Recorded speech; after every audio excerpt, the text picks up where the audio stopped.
A warm welcome to everyone, really. And the subject, as you know, is this idea of creativity. And it sounds like a value, but it's more like a process for me. The creative process is something that I think everyone is interested in to some extent or other. But the word itself is a little bit of a giveaway. The ivity at the end of creativity tends to indicate it's a more active thing than an invisible, intangible thing. It's an active thing, and it's an active thing at all levels. I don't know if you've noticed, but creativity takes place not just through the hands, but has its origins very deep within consciousness. And so it's very difficult really to find the right level to come at it in the space of an hour and a half, with everybody around the world with different understandings and different meanings and so on. So I've kind of split the presentation into two. Part one is kind of looking at very much the sort of out there externalized process, but still referring to the internal processes that drive our external creativity. And then the second half is more to do with creation and how we create at the level of our consciousness. So I'm kind of speaking to you. Everyone is consciousness. So I'm speaking to consciousness primarily. And I know that sounds fairly straightforward, but I'm aware that there's probably quite a few people listening or connecting who just don't kind of get that, don't understand that. But everything and everyone is consciousness. So I'm kind of referring to that all the time, and I'm always bouncing off that or from that idea, basically. When I ask people, or when they ask me, which is probably more frequent, what's the purpose of life? Ultimately, you can't get past this idea that creativity, or creation, is the purpose of life. It is why we are here. It is to, for me anyway, it may not be for you, and it raises as many questions as it does answers. But for me, it is the purpose of our life to create our story.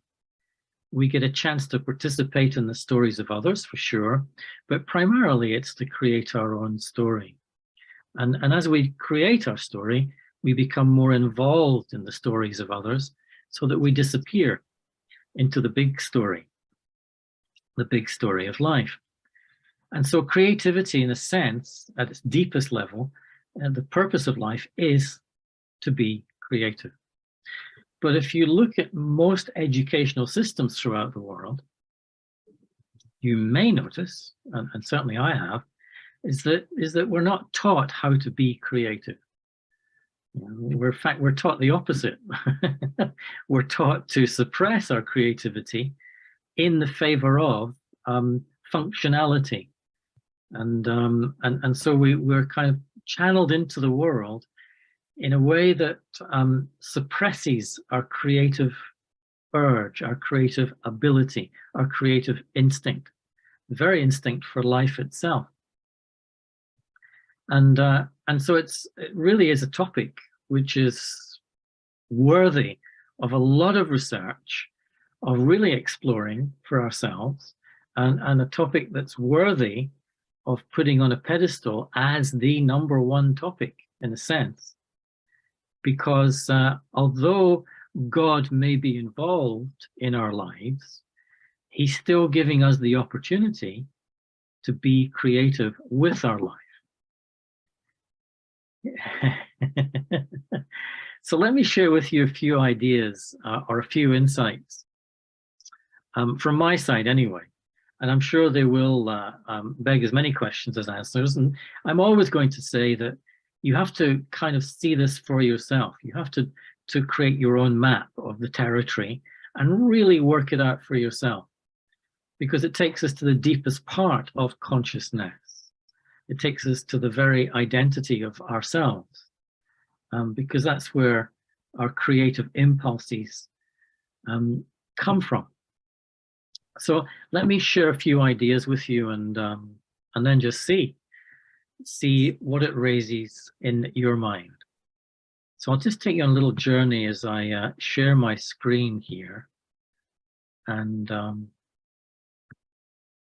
I do that, and then that, and then I get rid of that, and we can see that we are exploring value number 52, I think, which, as Manoj reminded us, is creativity itself.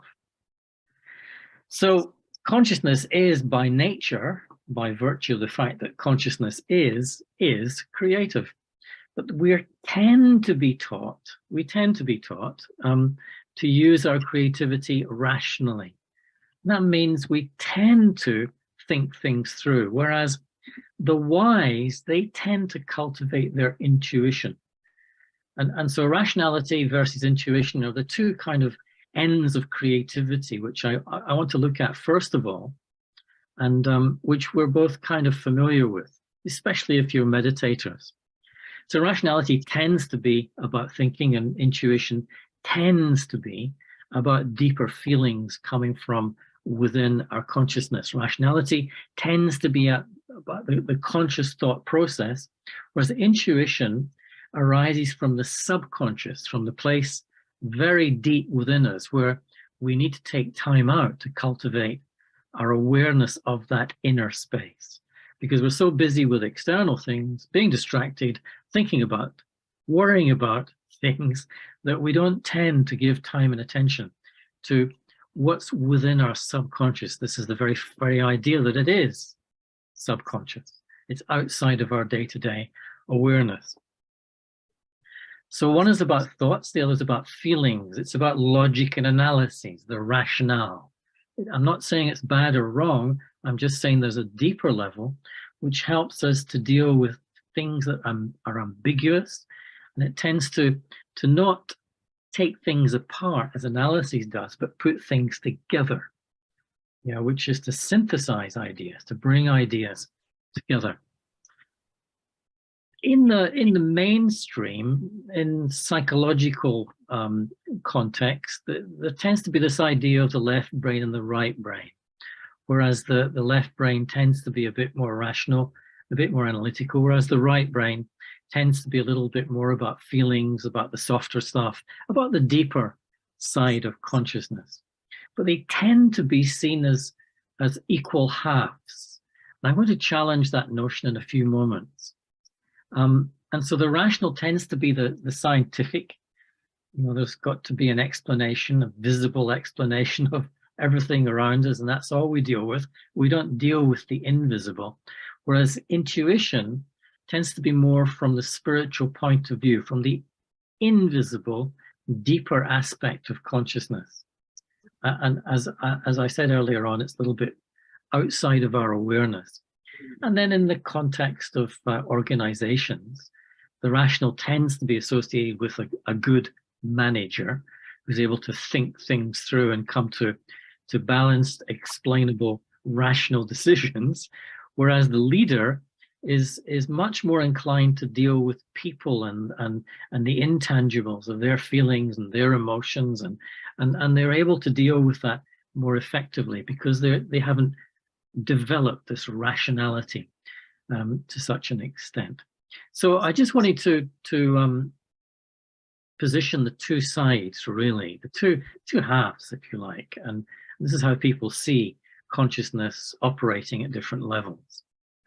But for me, there is two energies here. The physical energy of the brain does have left hemisphere and right hemisphere. And when the scientists, they study this, and when they see these aspects of the brain lighting up, when different thought patterns, different levels of awareness are achieved by consciousness, what they don't kind of get is that consciousness is not about left and right. It's about north and south.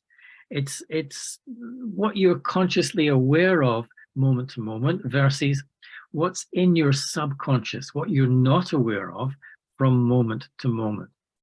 And of course, this is why all the great wisest and the meditators and the reflectors and the writers, etc., have said for time immemorial that it's much more important to dive into the subconscious and find the value, find the values, if you like, that are already existing there. And so it's not about the physical brain, but more to do with consciousness. And this kind of illustrates the difference as well of these two energies. One's very material and the other one is immaterial. A better way to describe consciousness is the iceberg metaphor, basically, where about 10 to 15% of consciousness is conscious, you're aware of. You're consciously aware of thinking the thoughts you're thinking right now, but 90% is under the surface. In other words, we're not aware of it from moment to moment, day to day. And yet, as many speakers today will say, the subconscious, has a tremendously powerful influence on your thoughts, your decisions, your feelings, your emotions, etc., your entire life. But of course, we seldom dig deep enough to discover what's there in our subconscious. We seldom dig deep enough to see what is influencing our thoughts, our decisions, etc., on the surface. And so, hey, they run workshops, write whole books, they give lots of talks on how to change what's in your subconscious so that you're conscious, your awareness is carrying a much more valuable influence on it. So the three primary contexts in which we use the rational versus the intuitive are number one, when we're faced with a practical problem. And then we might use our rational ability to creatively solve that problem by thinking it through, by analyzing it, by facing it, and then arriving at a solution. So we probably use around about 80%, most people, not everyone, but most people, 80% the rational and about 20% the intuitive. But of course, it really varies from individual, but generally that's what we do. Whereas the artist, the painter, the creator, the creative impulse is going to turn that around. They're going to use their rational ability very little. And it's all really about intuition, about what feels right, what looks appropriate, without having to think it through. It's been once said that to think is to doubt. To think is to doubt. And so when you really explore that and go prior to that, you see the truth of the more you think about something, the more you doubt. It's a little bit like when you're playing golf. The more you think about the stroke and all the muscles in your body and the position of everything, the more you doubt yourself. Whereas the artists, they just get up there with the paint and the palette and they paint away. Or the golfer, they just get up there with the club and they hit the shot and don't think about it. And so it's like an automatic, intuitive movement. Then the third context tends to be our relationships.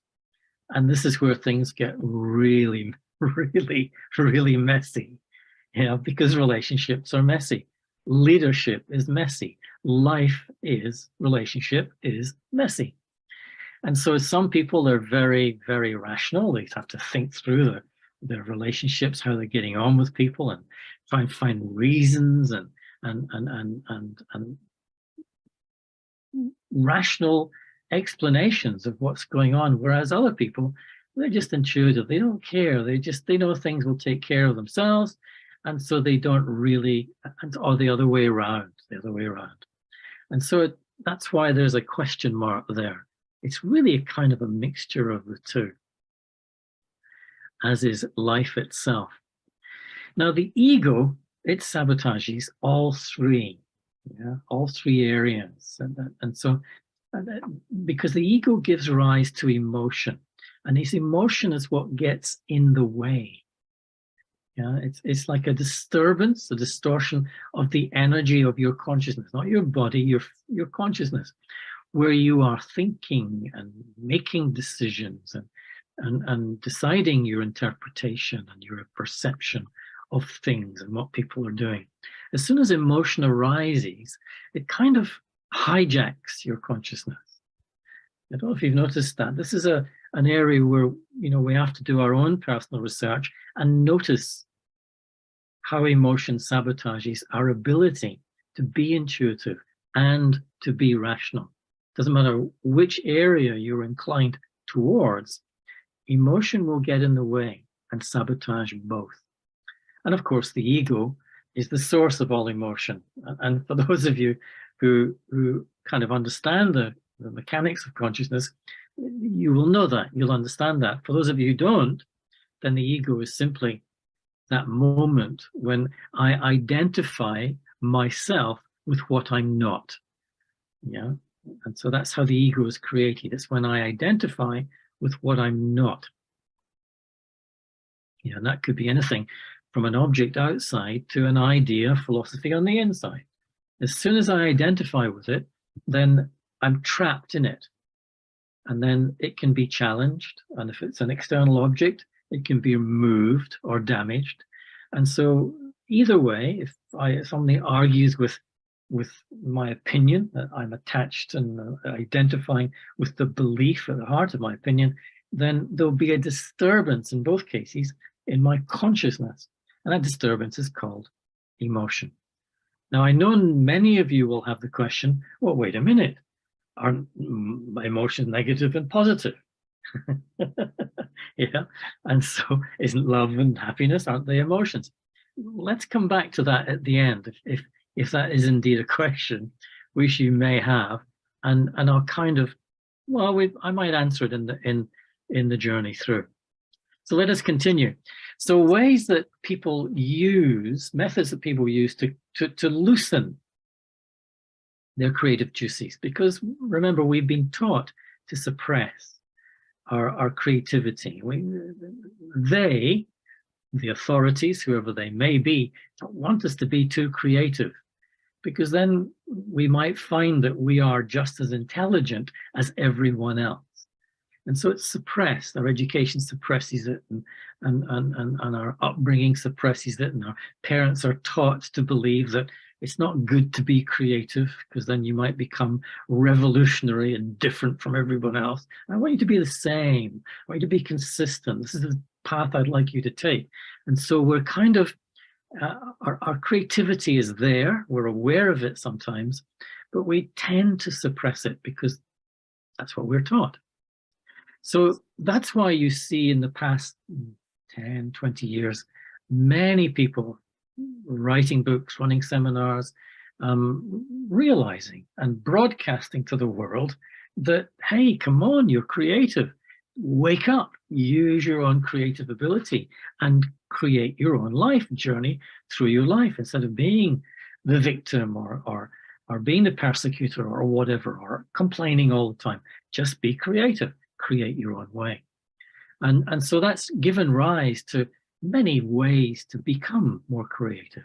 Ask a lot of questions. In other words, question every single belief that you have. This is a part of the awakening of your creativity, is to question what you've been taught. So you question everything, not out of resistance. There's two ways to ask questions. One is out of resistance. Oh, I don't agree with you. I've got to resist that idea. Or there's the question out of curiosity. So when you question out of curiosity, then you're opening yourself to deeper, different, other angles to see things, new vistas, basically. You're open. And so that's what happens when we ask questions. But of course, if we were brought up in a context where the situation shut down any questioning ability, then that's not easy for us. And so that's why it becomes a method. Become an expert at a particular area. In other words, do a lot of research into one particular subject. And as you do, you begin to realize what you were not taught, what you don't know. You begin to realize through your research the possibilities. So possibility thinking is creative thinking. Wow, I didn't realize that. What else have I not realized? And so that can be a way of opening. Being playful, and this is how children learn, basically, is if you watch them, they play. They forget the past. They're not interested in the future, but they play in the moment now, and they play with each other. And this is how they create their development, their growth. This is how they learn to, and so be more playful. Maybe that's a way that will work for you. Or it's brainstorming. The common way that many people try at some stage is just getting a flip chart out and the group sits around the table and they brainstorm ideas. But you can do it on your own. You can take a piece of paper and you can write down all the ideas, all the possibilities, all the possible solutions, and then the process of elimination. And so ideas, lots of ideas. People like to sleep on what's not working, on a challenge, on a problem. They like to sleep on it. They like to ask the question and then have a snooze. And then when they waken up in the morning, the answer's there. The insight arrives seemingly out of nowhere. And so what happens is you pose the question and you send it into your subconscious, and while you're sleeping, your subconscious is working away on the problem, and you wake up, you become conscious again, and there's the answer. Sometimes that works for some people with some problems and challenges. This is how I work. I write and I walk. And so I write books, I write articles and so on. But I usually get my inspiration, my insight, the deepest insights come when I'm just walking. You know, and I'm not paying attention to anything around me so much. And there are periods of the walk in which that happens. And that's when I'm able to make connections in my mind, because I'm so relaxed, so undistracted by anything, that those connections are made. And I begin to see what I need to talk about and say, basically.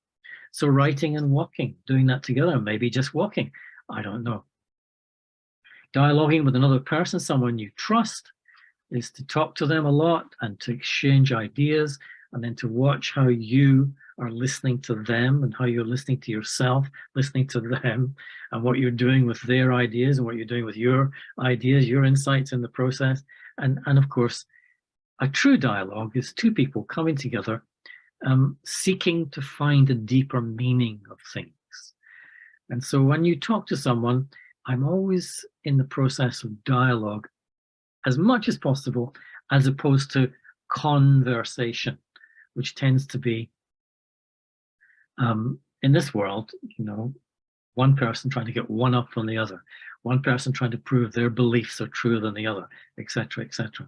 And so it's this intention of how can I talk to this person in such a way that we both deepen for ourselves what's going on. And then, of course, there's meditation, and meditation helps you to see, once again, the deeper aspects that you haven't taken the time to before, because you've been so busy, you've been thinking too much, and so the meditation slows everything down, and following the relaxation that takes place of the mind, then you begin to have deeper insight. And it's the cultivation really of self-awareness, not awareness of the self, but what's going on within the self. Yeah, in other words, the deeper aspects of your perceptions, your understanding, what you've learned and what you need to unlearn, and so on. So what we've noticed, and this may be useful for those of you who are looking for a new career, who knows, what we've noticed in the past sort of few years is that creative thinking has been taken over by what's called design thinking. It's the same thing, really, but there's much more being spoken about in the context of design thinking. If you think about it, when you're designing, you're creating. And so there's graphic design, which is very visual, which is the purpose of communicating to others through signs and symbols, etc. And of course, the classic career path is through the process of advertising or marketing or something similar to that. And then there is what's called product design.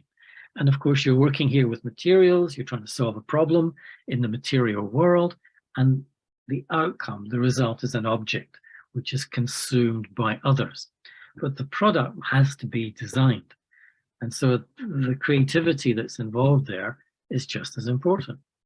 Then there's service design, which is kind of partly material, where you're interacting with others. And so you're designing the interfacers, the user experience. And banks are very good at this. They have whole teams of people, especially today as we shift out of the kind of money we've been used to into a new kind of money. I won't go into any more of that. But they're having to design new interfaces, new experiences. They're having to do it in such a way that it's appealing. And so it's very creative, basically. And so they're using their creativity. And then finally, there's cultural design, which is to do with transformation of a society, an organization, whereby change takes place, but is directed by some kind of creative process.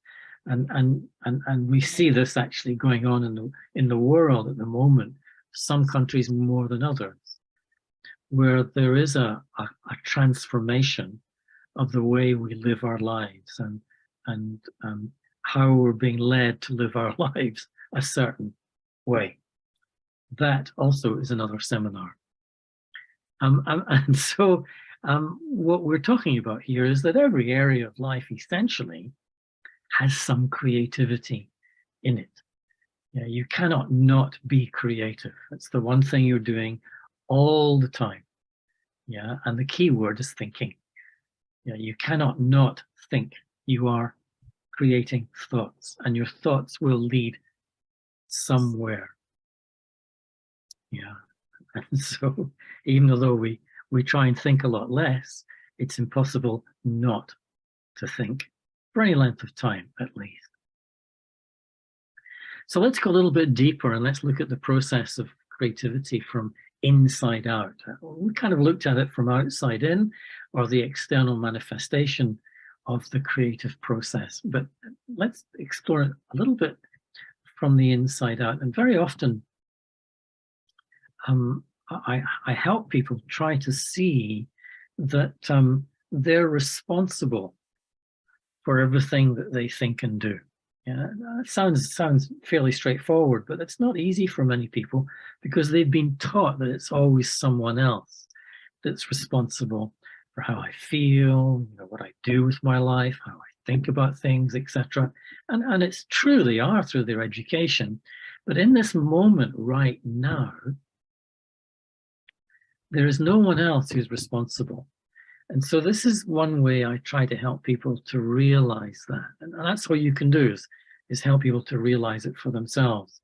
And it's a process that takes place in a split second almost, but I've kind of slowed it down to try to understand what's really going on in this day-to-day, moment-to-moment process by which I live my life, I create my life. But the one thing we're doing all the time is having thoughts. And of course, no one else creates your thoughts. It's our own creation. It takes place entirely within our consciousness. We can be influenced, but we choose what is going to influence the shaping of our thoughts. And that leads to our feelings and emotions normally. And so no one else creates the feeling and emotion. That's the tricky bit, because we tend to ascribe responsibility for what we feel to someone else. But if you really look at it, slow it down and look at it closely, you'll notice it's always me who decides how I feel. And that sets up my attitude towards people and situations, the weather, events, the government, etc. And that then shapes my behavior in the moment. And if I do the same behavior over and over again, I create habit, put all my habits together, and I create my personality. Yeah, and this is the creative process that's going on all the time. Yeah, and then if I take my personality out into all my relationships, then this is what shapes my destiny, how I interact with the world, with people. Yeah, that's going to shape my destiny. Maybe one little thing missing here, and it's called decisions. The decisions I make about what my attitude is going to be towards that person, or what I'm going to do, or how I'm going to be, etc. But then if I go a little bit deeper, and this is where most people are, I mean, it's really hard for them to see this particular part of the process, but even deeper, I begin to notice what's shaping my thoughts. And it's my perception.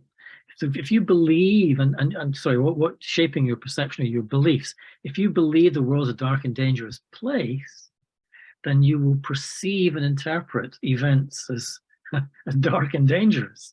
Essentially, you'll look for the worst in those events. And so your thoughts will be generated about them accordingly, and you will feel fear or anxiety or worry or whatever.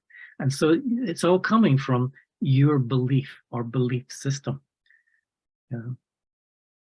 And so it's quite hard to see that connection in a busy life that's moving quite fast. Now, what happens is we make a mistake, is that we get attached to all these things. We get attached to our beliefs. We get attached to our perception, and we get attached to our different attitudes towards people. Because when you're attached to something, it gives you a false sense of security. And so we're searching for this sense of security, because fear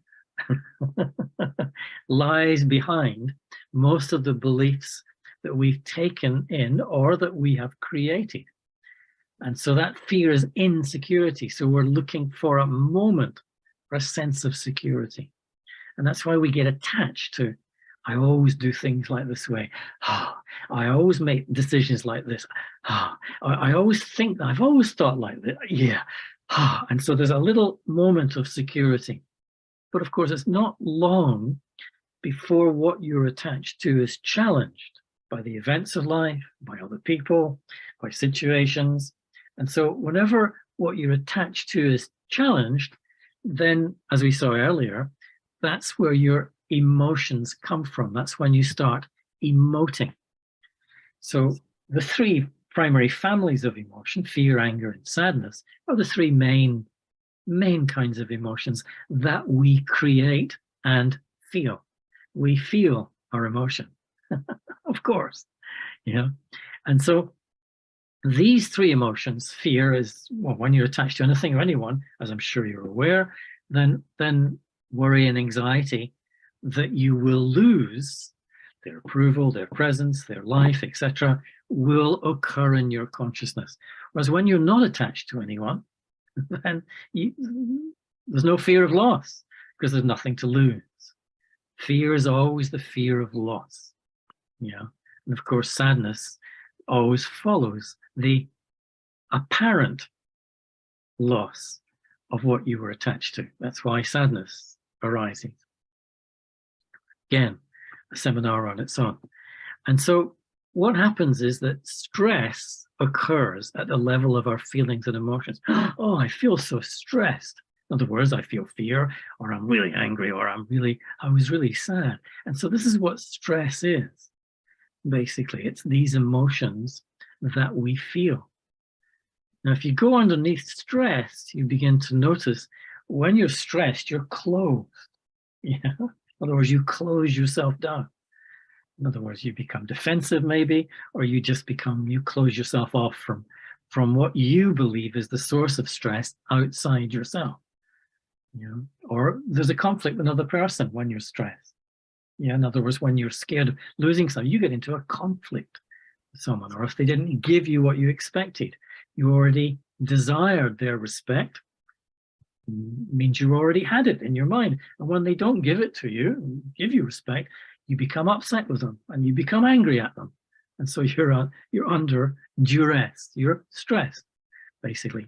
Or there's just resistance. You resist the person, the situation that you believe, that you perceive is creating your stress. You haven't yet realized that you are the creator. And so you resist them. In other words, you close yourself off, you're in conflict with them, and you're in a state of resistance. And that's why the challenge for all of us, and by Jove, this is a challenge I've been looking at for decades now, and I'm still looking. I'm not there. I'm not totally free. I've just kind of worked out why there is suffering in me and how I create it. And so I'm still working on becoming more open, to other people, situations, events, not to feel challenged or shut down by them. I'm still working on dissolving, not resolving, but dissolving my part of any conflict, because conflict resolution only happens when one side is prepared to dissolve their contribution to the conflict. My contribution was anger. I was really angry. And so I have to dissolve the anger, and then I can truly cooperate with the person. No matter what state they're in, I've got rid of my contribution to the conflict. And then to accept everything and everyone as they are, even when they're in pain, even when they are saying, I am wrong, or I am being insulted, when they're insulting me, just accepting them, but not running away from them, accepting them as they are. It's not easy. These are tricky exercises to do. But the more I practice these, the easier they become, and therefore the more creative I notice I become, I am. Yeah. In other words, when I can calm myself where previously I was very uncalm, then I notice that my creative abilities, my ability to be open and see the bigger picture, my ability to be cool and peaceful in a relationship and interaction, my ability to accept others. These are all creative capacities at a deeper, more personal level. So the deepest belief we have is in our identity, in a sense, and we've all been educated and brought up to identify essentially with what we're not, beginning with the physical form that we occupy. And this is the hardest bit to overcome, and we're kind of reluctant to overcome it, and so we still buy into the world around us and its systems and the way it works and its education and so everyone's kind of at a different level of awareness. Sometimes we call it soul consciousness, but really it's just consciousness. I am consciousness. All right, if you want to put the word soul in, you can, but consciousness is what I am. And consciousness is like an inner space. It's like the space outside everywhere. And so there's things that occupy that space, but the space is still there when those things that occupy that space is gone. And so it's like consciousness is an inner space. It's a space of awareness, but it's difficult to be aware of the space. It's like the eye can't see the eye. The eye cannot see the eye. And so when you are conscious of yourself, you're not conscious of yourself, if that makes sense. And so this is, again, a seminar on its own, is to understand really what consciousness is, and why it's so difficult. Well, not difficult, but why it's so challenging to be aware of oneself, self-aware. So it's arriving at this point where I'm responsible for my creation. In other words, it's me, it's not them. You get that. And so it's like the first hurdle everyone has to overcome before they begin to do their inner work. The inner work of perceiving, of thinking, of deciding. And so it's me that's the creation of these things. Sure, there's been an education, there's been an assimilation from parents, from those around me. But as soon as I bring them into my consciousness, then other people's perceptions and thoughts, then they're my creation. I create them. So if I've been led astray by a certain set of beliefs, it's a set of beliefs that I have personally created in my consciousness, since receiving those from the other. All I received was information. I took that information and I created my version of that belief. Just like in a relationship, I don't relate to you, but I relate to my version of you in truth. Yeah. And of course, as soon as you really understand that, you stop projecting out at the other person, but you start taking responsibility for the creation of your version of their beliefs, or of them, or of that situation, or of that object. You are creating them in your consciousness. Yeah, that's where they have their origin for you. And so you're responsible for that creation. I hope that kind of makes sense. So what dilutes and diminishes the quality of your perceptions, of your thoughts, of the creation of your perceptions and thoughts and decisions? What diminishes them? The beliefs that you assimilate. Yeah. In other words, you bring the beliefs of others into your consciousness, and you create them, you recreate them. And so they're yours. They're not someone else's. You can't say someone else is responsible. They're mine. And if I'm just believing what they say, then I'm not asking the question, is this true? Is what I've heard absolutely true? Is it true for me? Or is it much easier just to believe what they say? Just believe what I've heard. Just believe what I... And so that's why belief is a sleeping pool for consciousness, or the soul, or whatever you want to call it. It's a sleeping pool, because it's much easier just to believe something than to say, is this true for me? And if you really did that, then wow, real work begins. So the emotions that you feel, they get in the way. We've looked at this already. And so you create these emotions. No one else makes you emote, makes you feel the emotions that you feel. Yeah, you are doing that at all times, for yourself, to yourself. And then the memories that you hold. And so this, one of our deepest attachments is to yesterday, to the memories of last year, 10 years ago, childhood, etc. And so we keep recreating them in our consciousness. We keep falling back into them, trapping ourselves in them. Oh, wasn't that a good time? Didn't they say that? Or wasn't I feeling so good 10 years ago on the beach? And so what I'm doing is recreating yesterday, which means I'm not present today. And I don't know if you've ever noticed that when you recreate any memory, it's always different every time you recreate it. It's always slightly different. And so you get busy with thinking about yesterday, and so we're missing the moment now. So these get in the way of the quality of my creativity, basically. Well, you must be getting pretty tired by now. It's just, goodness me, there's so much. This throws up so much that I need to do on the inside to be really clear in myself about what is going on.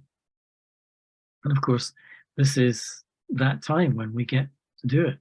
So common beliefs, for example, I don't know if you work, have a job. Do you work for a position of promotion instead of to help people? That might be a reasonable question. If you work for promotion, for position, for more of higher position on the ladder, then it's likely you have a belief that success is defined by self-advancement. And that belief was put in there by education, by parents, by culture, by society. And so it's just never been challenged. Is that what success is? Is it self-advancement, or is it helping others? And so another belief is you're very argumentative. When it's things like nationality or the team you support or whatever.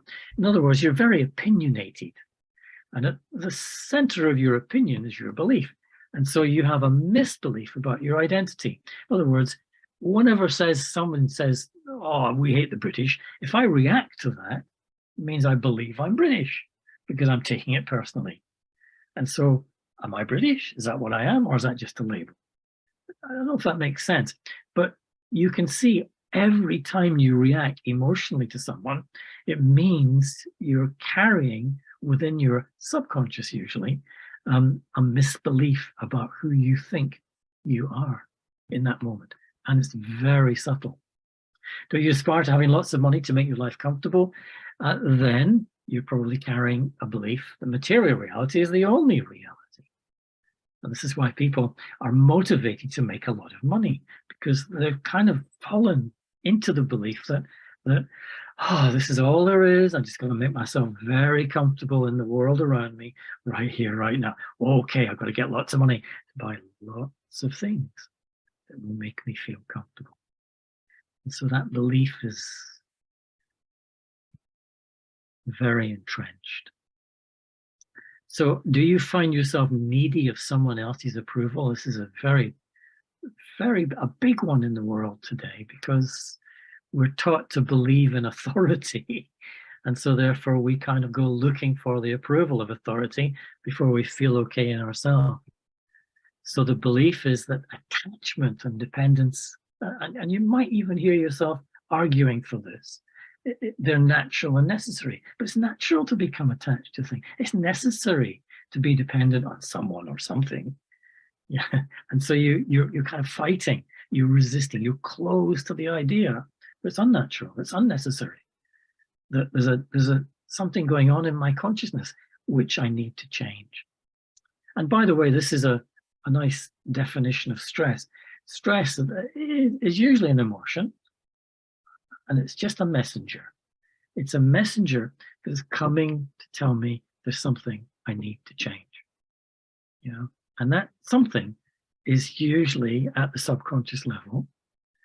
I need to challenge the belief that's giving rise to that suffering and find the truth.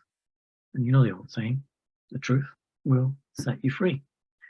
And so the truth is not information. I mean, it begins with information sometimes, but ultimately the truth is an awareness. It's an awareness. And that's where we're going eventually, is towards this awareness. Beliefs about feelings and emotions. Some people, they believe these feelings are natural. Peaceful, joyous, loving, contented, caring. But other people, they believe their emotions are natural. Irritated, but it's human nature to be irritated. It's fearful, it's angry, it's sorrowful, but it's human nature to be angry and upset. I have to, because how will change happen? It's human nature, it's natural. And so I need to challenge that belief if I want to free myself of suffering, of sorrow, of pain at the level of my consciousness. For me, and it may not be for you, these emotions are unnatural. Unnatural. Yeah, in other words, they're not natural aspects of our lives. But many people will argue for them. And you'll find these arguments a lot in the media today. And that's where we get much of the information, raw material, from which we will create our own belief and belief system within us. So nearly finally, how to become more creative.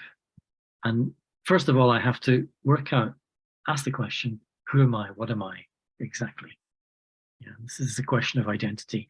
Notice when I am not what I believe I've been told, what I believe I have given myself in the past. Yeah, what I believe is the same identity of a group of people. I've got to really go inside and work out, who am I? What am I really? And that allows this thing called discernment to arise. And this is an area that we kind of all continuously work on, some more than others. And what's the difference between belief and truth? Yeah, as soon as you hear something that you know is not true, if you react to that, to someone's lies or a belief that you read in the media, if you react to it, it means that you know what is true. Yeah, and so there's just a small step I need to take to realize that, well, they're either attempting to manipulate or they themselves are yet innocent to the truth. Yeah, but if I have truly realized what is true, if I'm standing in that conviction, then I'll have compassion towards them. Yeah, because I've worked it out for myself. Yeah, I've seen it for myself. I'll be able to be compassionate. And then whenever you engage with people, it's necessary to ask the question, what's my intention here? Is it to give or is it to get something? And most relationships are about, what can I get from this person? What can I get from this situation? What can I get from that? And so the intention, the true intention, the belief is that relationships are there to give me what I want. The true intention is relationships happen because I get the opportunity to give what I am. And this is why one of the deepest spiritual truths is, if you want something, then give it. If you want respect, then give respect. Again, many of you are familiar with this idea. If you whatever it is you want, if you give it, you will get it. But maybe eventually, if you're patient, you'll get it from outside in. But when you give what you want, you get it primarily by emerging it from deeper within you. And so by giving respect, you feel respectful, full of respect to yourself. And that's what you want to, basically. And so it's necessary to ask the question, what am I still scared of? What am I still fearful of? Because whatever you're fearful of it's a little bit of an illusion. It's because you're identified with what you're not. So what am I identifying with what I'm not, that I'm scared to lose? Because I believe I will lose myself. Yeah? And so it's necessary to look into, to face your fears, basically. And then to engage with other people in the world is to ask the question, what do I do? How do I start to make a contribution to this situation? And so it's like engaging. It's like making yourself available for others, for what you have to give uniquely. Never mind about anyone else. It's about what you have to give. So, these are just 5 random areas which are all connected to your ability to be more creative from inside out. These are all areas that where, when you begin to work on them, you feel freer on the inside. Freedom will be the reward. And that freedom allows you to do what you're naturally doing anyway, which is being creative.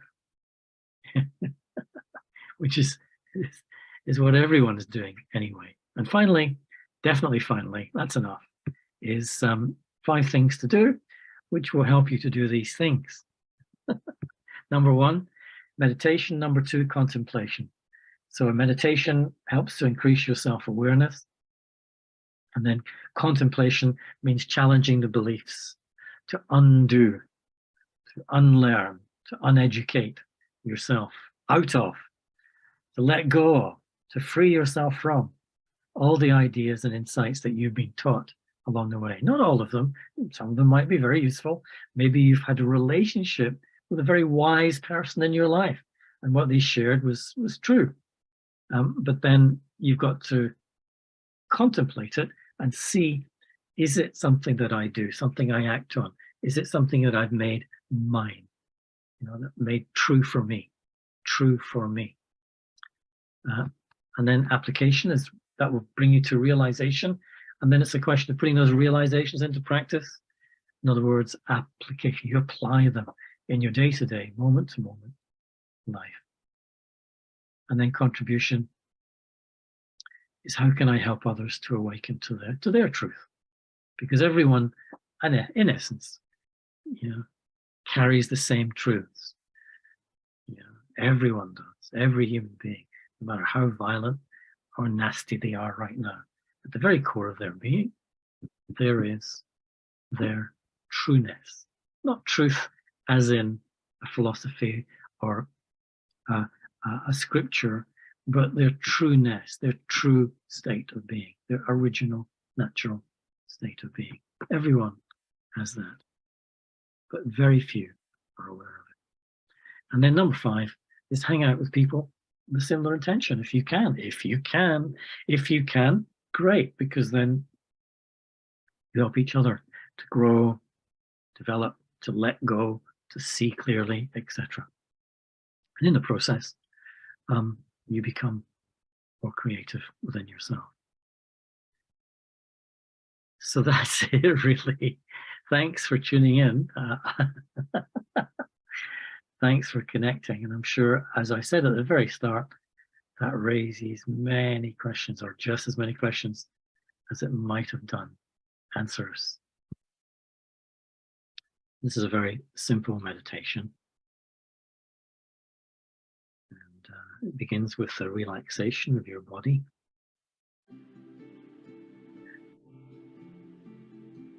Chair. Just be aware of your form and relax any tension or tightness. And then bring your awareness to your breath.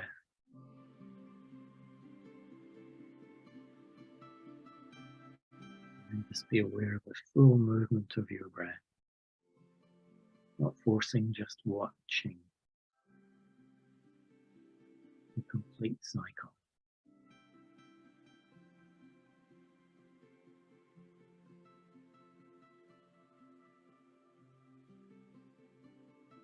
And then bring your awareness to your mind. And just create one thought. I am a being of peace.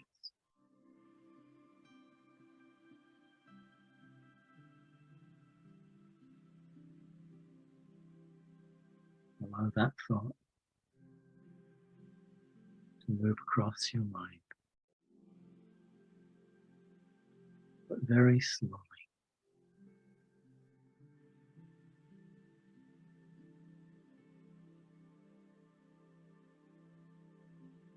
And then let go of that thought. Let it dissolve into the background.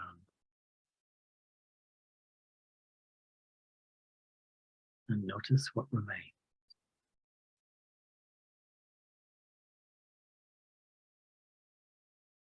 There's a feeling of peace,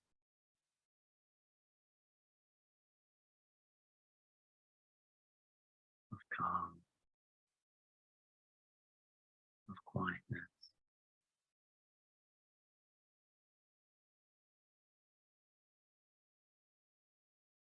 And allow that feeling to grow.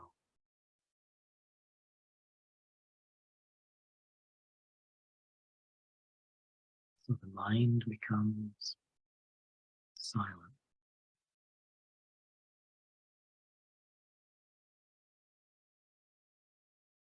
And there's a stillness at the heart of your being.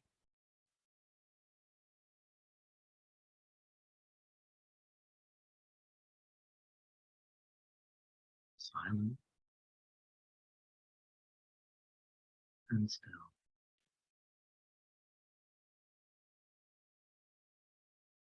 Silent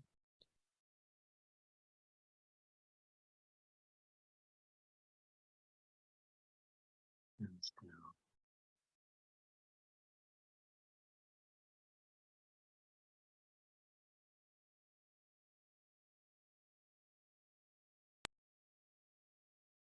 And bring your awareness back to the room around you.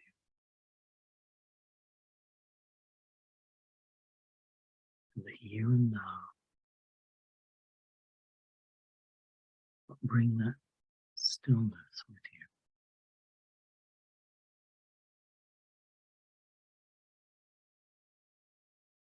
So as you listen through your ears,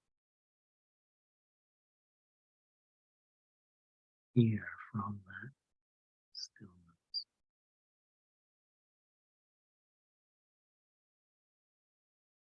As you look through these eyes,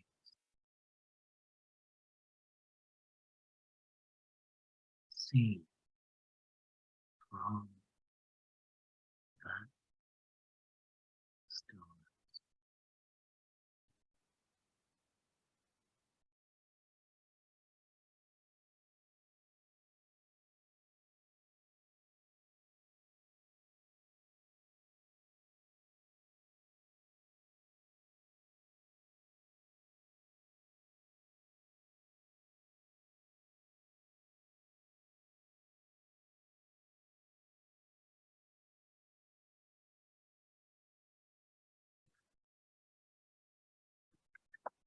Thank you.